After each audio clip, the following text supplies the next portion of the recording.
जवाद भाई, मेरे ख्याल में ना जो दूसरी साइड है उसको, उसके मौक़िफ़ को शायद उस तरह समझना चाहिए जैसे वो पेश करते हैं। आपने अभी बात की, बड़ी खूबसूरत बात है कि जो आपका मैसेज है, जो चीज़ आप लेकर निकले हैं, आप खुद पहले उसका एक आईना बने, उसके अलंबरदार बने। अब हो क्या रहा है, जो मेरा एनालिसिस है वो ये है कि कुछ लोगों ने, मज़हबी लोगों ने एक खातून को एक काम करते हुए देखा जो उनकी नज़र में एक गुस्ताखी थी। अब उन्होंने उसके साथ जो रवैया अपनाया है, जो हैरेसमेंट की है, मेरे नज़दीक तो उस पे मुकदमात होने चाहिए और उन लोगों को जो भी कानून के मुताबिक उनको डील करना चाहिए। लेकिन जो काम उन्होंने किया उस खातून के साथ, उन लोगों के साथ सोशल मीडिया पर हम वही काम कर रहे हैं। हम उनके बारे में ये क्यों नहीं सोच सकते कि इनको बात समझने में गलती लग गई होगी? हम उनके बारे में क्यों नहीं सोच सकते कि वो जज्बात में आ गए हैं? मसलन ये इस बात पर बहुत ज़्यादा लतीफ़े भी बन रहे हैं कि अरबी में लिख दिया तो वो चूमने लग पड़े और ऐसी बातें। लेकिन अगर आम आदमी की सतह पे हम खड़े होकर देखें, तो हमारी सोसाइटी में अरबी या तो कुरान में लिखी जाती है या अहादीस की ज़ुबान में हदीस लिखी जाती हैं उसमें।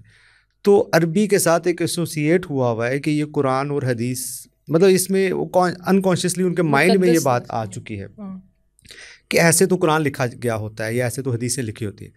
तो अब फॉर एग्जांपल अगर एक खातून मेरे सामने से भी गुजरती है इस लिबास में, तो अनकॉन्शियसली मेरे माइंड में ये आ सकता है कि ये शायद कि कुरान की खताती की गई है या कोई ऐसी बात है।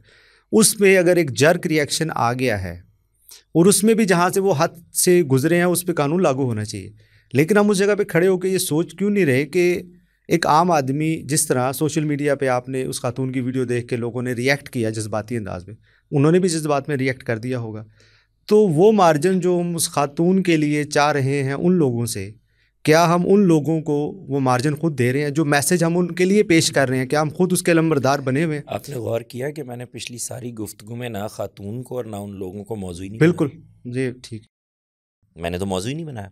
उसकी वजह ये है कि ये तो देखें, बंदूक की गलती नहीं होती, चलाने वाले की गलती होती है। ऐसा कभी हुआ है कि आप ये कहें कि फ़लाँ आदमी ने, फ़लाँ शख्स ने किसी को गोली मार दी है तो गलती बंदूक की है? मैं तो ये कह रहा हूँ कि मेरा मौजू ही नहीं है वो आम आदमी जिसने ये गलती की है। वो गलती कर रहा है जो मैंने सिखाई है उसको, आपने सिखाई है, इन्होंने सिखाई है, हमारे अहले दानिश ने सिखाई है, अहले इल्म ने सिखाई है। अब देखें, इसमें भी एक मसला है। वो कहेंगे कहाँ सिखाई है? भाई, जब मैं जज्बात पैदा करता हूँ। इस तरह के वाक़यात के बाद सोसाइटी एक तशवीश का इजहार करती है। इस वक्त भी एक तशवीश का इजहार हो रहा है। उससे मैं एग्री करता हूँ 100%। जो आपने जितनी बातें की हैं इन सब से मैं एग्री करता हूँ। लेकिन मेरा एक एक्स्ट्रा कंसर्न भी है और वो ये है कि इन लोगों के जो दूसरी तरफ खड़े पर तनकीद कर रहे हैं वो भी तो यही कर रहे हैं ना। उसको भी मैं चाहूँगा आप पॉइंट आउट करेंगे। देखें, वहाँ पर भी बैशिंग हो रही प्रॉब्लम वो है।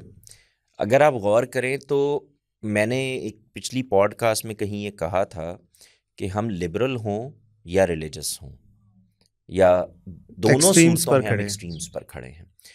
इधर भी सूरत हाल ये है कि सिखाना मौजू नहीं है, हुज्जत करनी है, तंज करनी है, तारीज़ करनी है और उस आम आदमी को मौजू बहस बनाना बिल्कुल। है, और फिर वो उसकी ये शक्ल को। आम आदमी ये समझ लेता है कि ये तो मेरे दुश्मन है।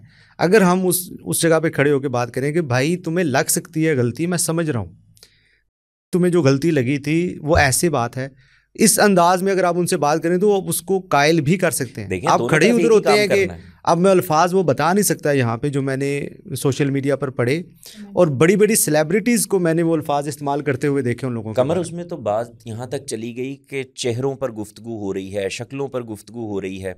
देखें, दोनों तरफ मसला है ना। उधर भी मसला वही है कि आप गुफ्तगू नहीं करने के लिए तैयार, आप उसको समझाने के लिए नहीं तैयार, आप उसको दलील देने के लिए नहीं तैयार, आप वो भी तो उसको हमारी मजीद सोसाइटी का एक रेडिक्यूल कर इंसान रहे है हैं, ना। आप उसको मजीद एक फनेटिक अप्रोच की तरफ लेकर जा रहे हैं। इसका कोई नतीजा नहीं निकलेगा, वहाँ भी समझाना ही पड़ेगा। लेकिन दरख्वास्त सिर्फ ये है, जहाँ से मैंने बात शुरू की थी, आप गौर करके देखिए।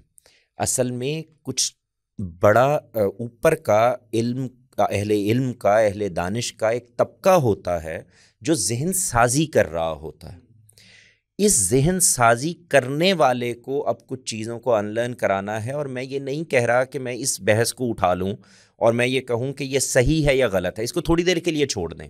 मैं तो एक दर्दमंदाना दरख्वास्त ये पेश कर रहा हूँ कि खुदारा इसको समझिए कि जिस चीज़ की आप प्रोटेक्शन करने की कोशिश कर रहे हैं आप उसको नुकसान पहुँचा रहे हैं। यानी मैं तो जगह ही और ले रहा हूँ। देखें, मेरा और आपका मौजू जो है वो अहले इल्म जाने और उनका काम जाने। हम जैसे आम लोग, तालिब इल्म, हमारा क्या काम है?